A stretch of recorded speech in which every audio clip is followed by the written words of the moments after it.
उनमें से प्रयास किया जाता है कि कुछ लोगों का चयन हो, उन्हें मंच पर सम्मानित किया जाए। और मुझे प्रसन्नता है कि यहां पे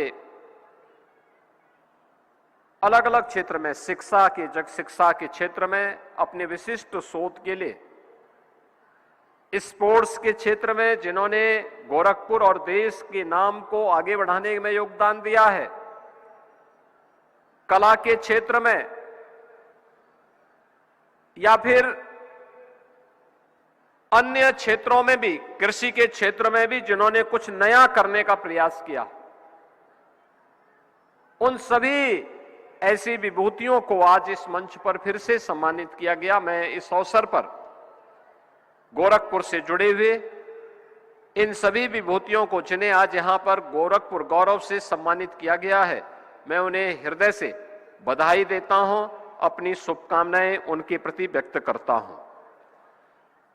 यह सम्मान हमारी वर्तमान पीढ़ी को और अलग अलग क्षेत्र में कार्य करने वाले हमारे कलाकारों को और जीवन के अलग अलग क्षेत्र में अपने परिश्रम से कुछ नया देने वाले लोगों को भी एक नई प्रेरणा होगी, आगे बढ़ने के लिए उनके लिए एक प्रेरणा होगी। और से समाज का दायित्व तो बनता है कि हम जिस समाज में रहते हैं उस समाज से केवल लेने की नहीं, बल्कि उस समाज को कुछ देने की भी सामर्थ्य हम स्वयं भी पालें। आज गोरखपुर और उत्तर प्रदेश विकास की एक नई बुलंदियों को छू रहा है। देश आगे बढ़ रहा था, लेकिन गोरखपुर विकास की दौड़ में पीछे छूट चुका था। 2017 के पहले के गोरखपुर से आज के गोरखपुर की जब आप तुलना करते हैं, आपको जमीन आसमान का अंतर दिखाई देगा। एक गोरखपुर 2017 के पहले का था, उपेक्षित था, असुरक्षित था। जैसे प्रदेश भर में उपद्रव है, वैसे ही गोरखपुर में भी था। गुंडागिर्दी थी, गुंडा टैक्स था, विकास नहीं थे, बिजली नहीं थी, गंदगी थी और बीमारी अलग से थी, इंसेफ्लाइटिस की बीमारी थी। गंदगी रहेगी तो मच्छर होंगे, मच्छर और माफिया एक दूसरे के पूरक हैं। जब समाज जागरूक नहीं होता है स्वच्छता के प्रति और हर प्रकार की स्वच्छता के प्रति, यह गांव, कस्बा या शहर की स्वच्छता हो या फिर सामाजिक स्वच्छता, उसके दुष्परिणामों का भुक्तभोगी उसे स्वयं होना होता है। और एक गोरखपुर तो माफिया राज के लिए, माफियाओं के गुंडागिर्दी के लिए कुख्यात हो चुका था। लोग नाम नहीं लेना चाहते थे। प्रदेश की भी यही स्थिति, हर दूसरे तीसरे दिन एक दंगा होता था, अराजकता चरम पर थी। न व्यापारी सुरक्षित था, न बेटी सुरक्षित थी। हर व्यापारी, हर चिकित्सक, हर उद्यमी गुंडा टैक्स देने के लिए मजबूर था। विकास के कार्य ठप पड़े हुए थे। इंसेफ्लाइटिस से सैकड़ों मौतें हर वर्ष होती थी, कोई पुरसाहाल नहीं था। नौजवानों को प्लान करने के लिए मजबूर होना पड़ता था। लेकिन डबल इंजन की सरकार आदरणीय प्रधानमंत्री मोदी जी के मार्गदर्शन और नेतृत्व में इस गोरखपुर ही नहीं, पूर्वी उत्तर प्रदेश की कायाकल्प को लेकर के जिस अभियान के साथ आगे बढ़ी, आज उसके परिणाम हमें जमीनी धरातल पर देखने को मिलते हैं। कोई व्यक्ति 8 वर्ष 10 वर्ष पहले गोरखपुर आया होगा, आज आएगा, वह पहचान नहीं पाएगा। ये परिवर्तन आज आपको गोरखपुर के अंदर देखने को मिलता होगा। और ये केवल गोरखपुर का नहीं, आप अयोध्या जाएंगे, अयोध्या में भी आपको यही परिवर्तन देखने को मिलेगा। जो व्यक्ति 8 साल 10 साल पहले अयोध्या गया होगा, आज अयोध्या को पहचान नहीं पाएगा। क्या ये वही गलियां हैं? काशी जाएगा, 11 वर्ष पहले जो गया होगा, राज जाएगा, काशी को पहचान नहीं पाएगा, प्रयागराज को पहचान नहीं पाएगा।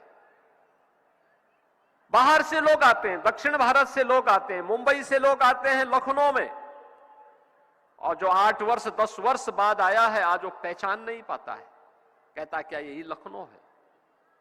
हम उससे पूछते हैं ये प्रश्न क्यों कर रहे हैं आप? वो कहता है प्रश्न इसलिए कर रहे हैं क्योंकि जो लोग आए थे वो लोग कहते थे तब तो बहुत गंदा था, सड़कें बहुत संकरी थी, सूर्य अस्त के बाद लोग कहते थे कि भाई आप घर से बाहर मत निकलिए, लेकिन अब तो देर रात्रि में हम लोग निकल रहे हैं, कहीं कोई भय नहीं है।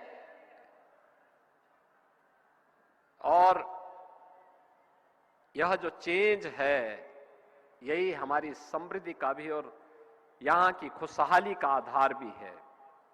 यानी भारत आगे बढ़ रहा है तो भारत की समृद्धि के साथ उत्तर प्रदेश भी पीछे नहीं है, और उत्तर प्रदेश पीछे नहीं है तो गोरखपुर भी पीछे नहीं है।